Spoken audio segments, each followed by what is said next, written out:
एक express train हर Sunday को 1 घंटा लेट चला करती थी। जब जांच शुरू हुई तो पता चला कि हर संडे सुबह 9 बजे वो ट्रेन एक स्टेशन पर रुकती थी और सारे गार्ड, ड्राइवर और रेगुलर पैसेंजर्स उतर जाते थे। स्टेशन के वेटिंग रूम में एक टीवी होता था। वो सब लोग उस टीवी पर फूलों की माला चढ़ाते, उसके सामने एक नारियल फोड़कर अगले 45 मिनट तक पूरा ध्यान लगाकर एक सीरियल देखा करते थे। दरअसल हुआ ये था कि उन सभी लोगों ने मिलकर पैसे जोड़कर वो टीवी खरीदा था, ताकि वो हर संडे सुबह को टीवी पर रामायण देख सके। ये जादू है भारत के सबसे मशहूर टीवी सीरियल का, यानी कि रामानंद सागर की रामायण का।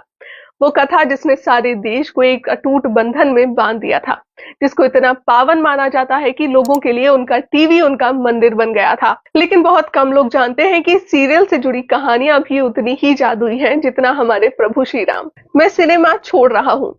आज से मैं हमारे महान ग्रंथों की कहानियों को टीवी के लिए बनाऊंगा। 1976 में स्विट्जरलैंड के एक कैफे में बैठकर रामानंद सागर ने अचानक से एक घोषणा की। अपने जीवन में 20 से भी ज्यादा मूवीज, कई ब्लॉकबस्टर्स, धर्मेंद्र, राज कपूर, हेमा मालिनी जैसे बड़े बड़े नामों के साथ काम करके इतनी शोहरत हासिल करने के बाद अचानक वो सिनेमा को छोड़ कैसे सकते थे। पूरी इंडस्ट्री में उनका मजाक बनने लगा। कोई भरोसा ही नहीं करता था कि भारत की जनता ऐसी पुरानी कहानियों को सुनने के लिए तैयार है।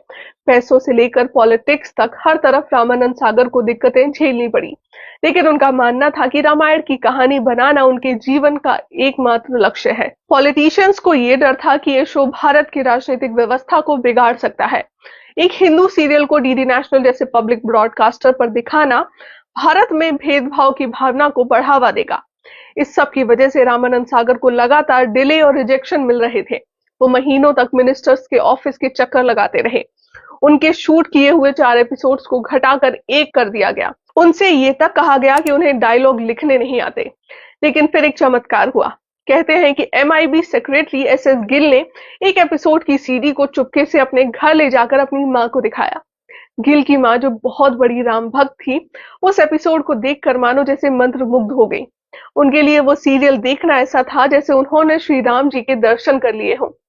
लेकिन जब उन्हें पता चला कि ये शो कभी बन नहीं पाएगा तो उन्होंने अपने घर पर भूख हड़ताल कर दी। उन्होंने अपने बेटे से कहा कि जब तक रामायण बनने की परमिशन नहीं मिलती वो एक दाना भी नहीं खाएंगी। और आखिरकार एक मां की जिद के कारण रामायण को टेलीकास्ट करने का अप्रूवल दे दिया गया। लेकिन जैसे ही ये खबर पार्लियामेंट में पहुंची, सबने कोशिश की कि रामानंद सागर से अप्रूवल लेटर वापस ले लिया जाए, लेकिन तीर अब कमान से छूट चुका था। लेटर मिलते ही रामानंद सागर दिल्ली से जा चुके थे। अब उन्हें कोई रोक नहीं सकता था। श्री राम के जीवन की गाथा हर घर में पहुंचने वाली थी। पूरे देश में एक ऐसा पावन वातावरण बनने वाला था जो कोई सोच ही नहीं सकता था। 25 जनवरी 1987 भारत के 40वें रिपब्लिक डे से एक दिन पहले रामायण का पहला एपिसोड टीवी पर एयर हुआ। इसके बाद देश में एक ऐसी लहर दौड़ पड़ी कि हर कोई एकजुट हो गया। हर संडे की सुबह पूरे भारत में सन्नाटा छा जाता।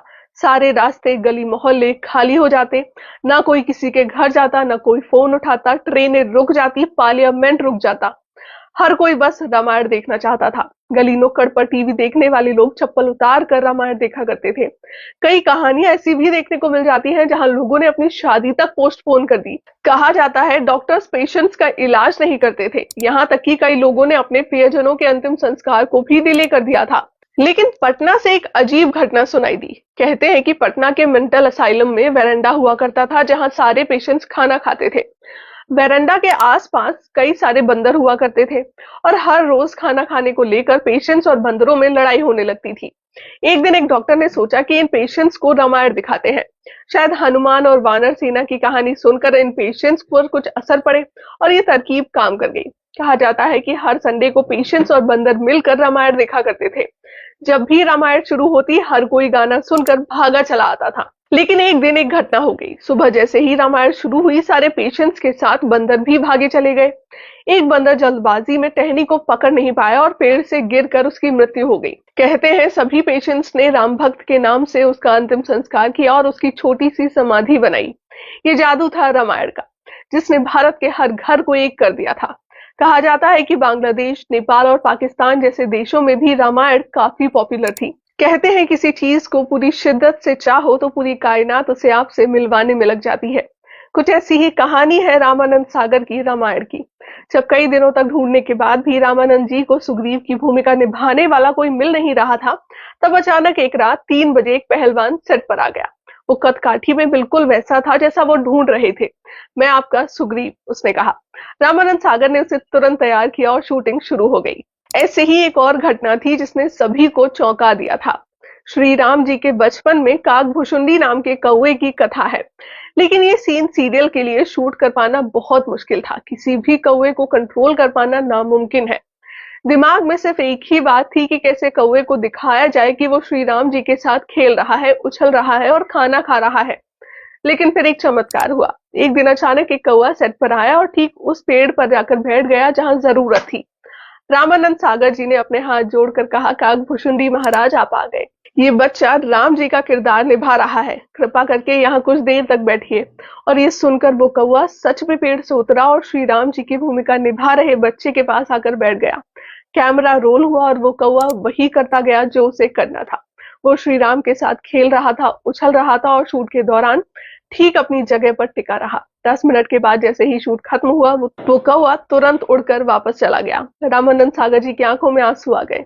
उन्हें लगा कि साक्षात भगवान ने आकर उनकी मदद की है। रामानंद सागर हमेशा मानते थे कि उनके भाग्य में लिखा है कि वो रामायण जरूर बनाएंगे।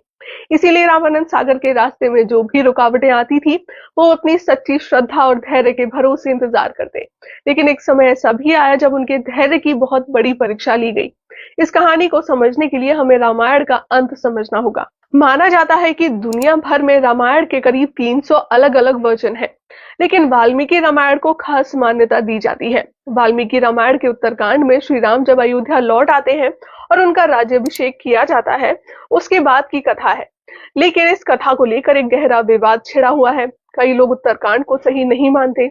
उनका मानना है कि उत्तरकांड को ऋषि वाल्मीकि ने नहीं लिखा और उसके बाद में जोड़ा गया है। रामानंद सागर का भी यही मानना था। उनका मानना था कि जो श्री राम की वो पूजा करते हैं वो किसी की भी बात मानकर अपनी पत्नी को गलत नहीं ठहरा सकते। इसीलिए उन्होंने अपने रामायण को श्री राम जी के राज्याभिषेक पर ही खत्म करने का फैसला किया। लेकिन जनता को ये फैसला मंजूर नहीं था। भारत के वाल्मीकि समाज ने इस बात की गहरी निंदा की कि लव कुश वाला एपिसोड क्यों नहीं बनाया गया। धीरे धीरे लोगों का आक्रोश बढ़ने लगा। मंत्रियों के फोन आने लगे। रामानंद सागर पर पॉलिटिकल प्रेशर बनाया गया। हर बार की तरह रामानंद सागर भी अपने फैसले पर अड़े रहे। लेकिन इस बार लोगों का गुस्सा सारी हदें पार कर चुका था।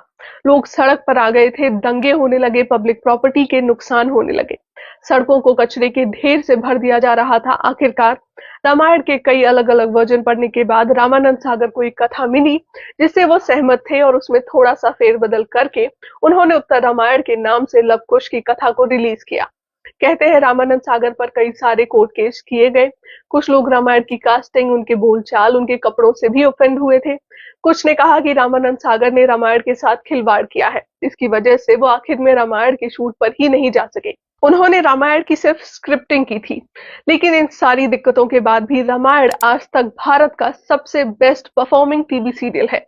अपने टेलीकास्ट के दौरान रामायण को 65 करोड़ लोगों ने देखा था। इस शो ने न सिर्फ टीआरपी के सारे रिकॉर्ड तोड़े बल्कि Guinness book of world record में भी अपना नाम दर्ज किया। रामायण की पॉपुलैरिटी इतनी बढ़ गई थी कि इन सीरियल्स को 16 भाषाओं में डब किया गया और कई सारे देशों में भी ब्रॉडकास्ट किया गया। 2020 में जब सारा देश पेंडेमिक से जूझ रहा था, तब लोगों को हौसला देने के लिए और उन्हें एकजुट करने के लिए रामानंद सागर की रामायण को टीवी पर दोबारा से रिलीज किया गया था। 7.5 करोड़ से ज्यादा लोगों ने इस रिलीज को देखा, जो कि अपने आप में एक वर्ल्ड रिकॉर्ड था। और इसी के साथ रामायण दुनिया का most watched entertainment TV serial बन गया। आपकी रामायण से जुड़ी क्या यादें हैं, कमेंट करके जरूर बताएं। जय श्री राम।